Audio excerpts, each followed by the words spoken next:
And now I will reveal one of my favorite people in the WWE, possibly of all time, that I love to hang out with and just talk to and tell old stories to. And I will pause for a few moments while you blow a gasket and say, I just love John Bradshaw Layfield. Oh, fuck that guy. There are very few people in the world I'd like to see hit in the face with an anvil. But no. As much as I'd like. No, that guy is a bully. But I'd like to punch him in the face. Have you ever met him? No, I don't want to meet him. Well, let me tell you. I'm just going to tell you my experience with Bradshaw for 20 years. First, when he was John Hawk, I don't know if I've told you his story or not, but I had him booked in Smoky Mountain Wrestling. Yeah, that's right. At the end of 95, he was supposed to come in. Yeah. He was supposed to start Christmas, and we closed down Thanksgiving. And he sent me a Christmas card that year saying, Mr. Cornette. He called me Mr. Cornette for the first 10 years I knew him. Mr. Cornette, thank you for booking me. What's my starting date? And I sent him the same Christmas card back the next year saying, where the fuck were you?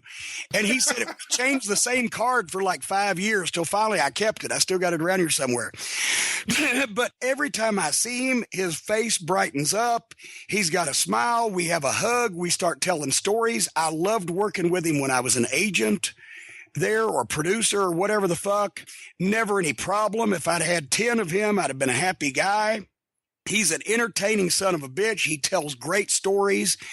I know he's on Fox, and we don't talk politics. That's one thing we do not talk about.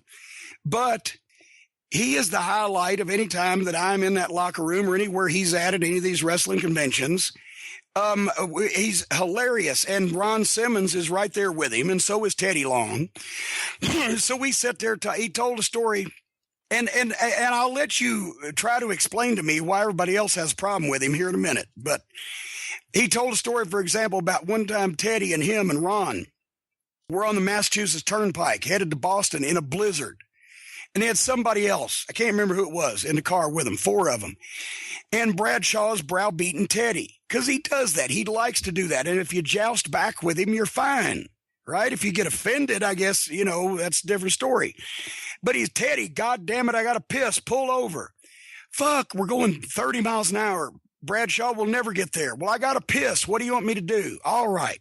So they pull over side of the road and the guy in the front seat gets out. Bradshaw gets out. And Teddy's like, God damn, this trip will never end. This trip will never end. So the guy in the front seat gets back in. Bradshaw gets back in, and Teddy peels out in the snow. And he's driving down, and Bradshaw says, hey, Teddy, that ain't fucking funny. And he said, what? We ain't never going to get there. No, it ain't fucking funny. Ron, what about Ron?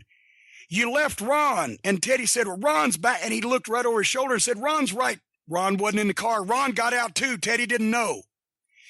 Now they've left him in the blizzard on the fucking turnpike, and you can't turn around and go back. He had to back up in a fucking blizzard for a mile to get Ron Simmons, who's standing there looking like a black version of the Abominable Snowman. And Bradshaw had to keep Teddy from killing. Another time, they're driving. And, of course, Ron and Bradshaw are drinking. They've drunk a whole case of beer. Teddy hadn't had one sip of beer, hadn't had nothing to drink. They get pulled over by the cops. Teddy's so fucking scared, he's flunking the sobriety test and hadn't had a drink. And meanwhile, they're looking in the back seat, the cop is, and there's fucking 40 beer cans. And Bradshaw mans up and says, officer, they're all mine. I drank them all, right? And Simmons rolls down the window and said, fuck you, I'm drunk too. I guess you had to be there. But anyway, I'm just... why does everybody, I've never had a crossword with, he told me another story about working with Stan Hansen in Japan because he loves Hansen, right?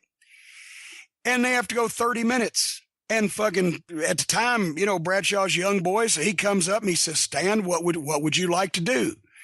And Stan said, how about I'll duck yours and give you mine? And that was the whole thing they talked about for a 30-minute match, said they tore the house down. Another time he saw the office come in and Stan Hansen sitting there putting his boots on. And the office guy goes, we want you to put our young boy over clean in the middle with his finish. Hansen said, okay, kept lacing his boots. Bradshaw's thinking, well, that didn't sound exactly right. They go out and have the match. It was some guy nobody liked, right? Hanson beats the piss out of him. Boom, boom, boom. Hit him with the fucking lariat. Pinned him 1, 2, 3 right in the middle. Comes back, starts unlacing his boots, just looked up and said, well, that didn't go like they wanted it.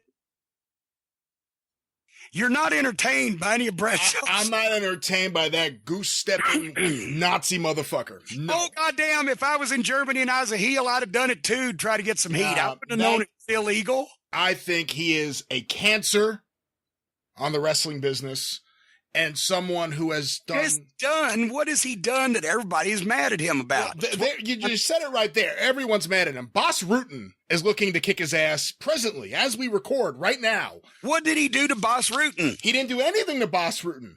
Mauro Ranallo was Boss Rutan's longtime partner in the commentating booth. You know, they did Pride, and I don't know if you ever watched that stuff, but they were. I've seen some things. I got you there. Mauro has been on the program here in the past under a previous administration. He's a very nice young man also. And a very good commentator. I think he's the best commentator in a generation.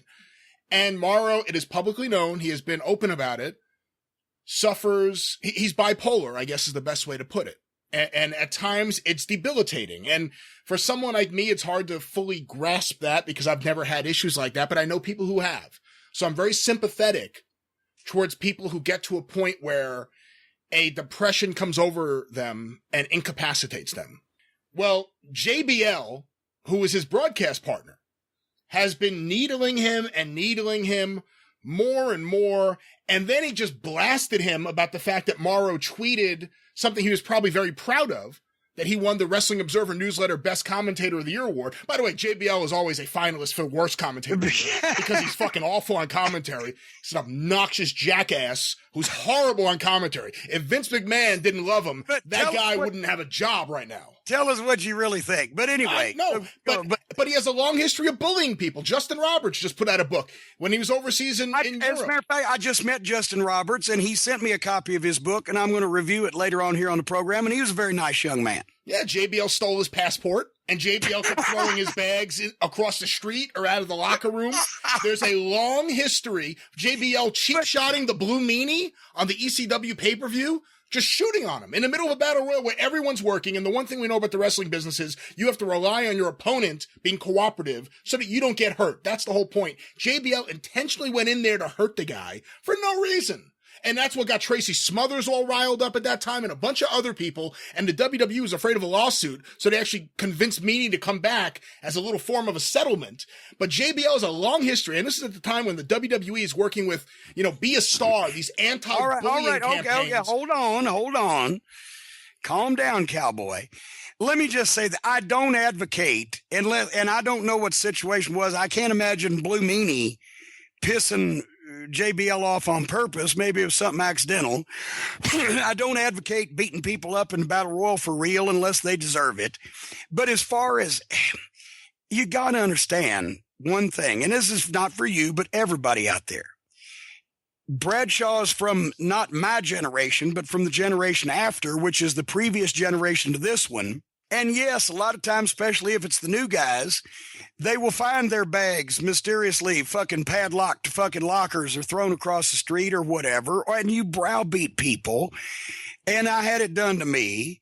And luckily I didn't have to get physical because it would have not only not proven anything, but also it would have reflected badly on the boys were they to beat up Jim Cornette, the manager. But verbal jousting, you give it back to him. That's how I actually finally got Ole to half-ass what he considers liking people for Ole by verbally jousting back instead of getting upset about it.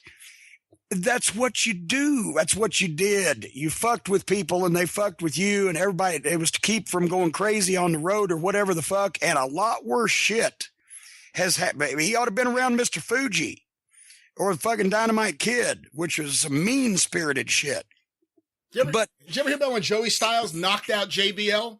JBL was bullying him, and little Joey Styles, I heard about that. Knocked him the fuck out. Yes, and I bet you that JBL liked Joey Styles a lot better after he knocked him out than he did beforehand. And I bet you Joey Styles probably didn't really want to like JBL at all because... Well, but that's, I don't know. The guy's worthless to me. And if you want to get past his personality, he's a horrible commentator. He'll never wrestle again. He wasn't that good in the ring.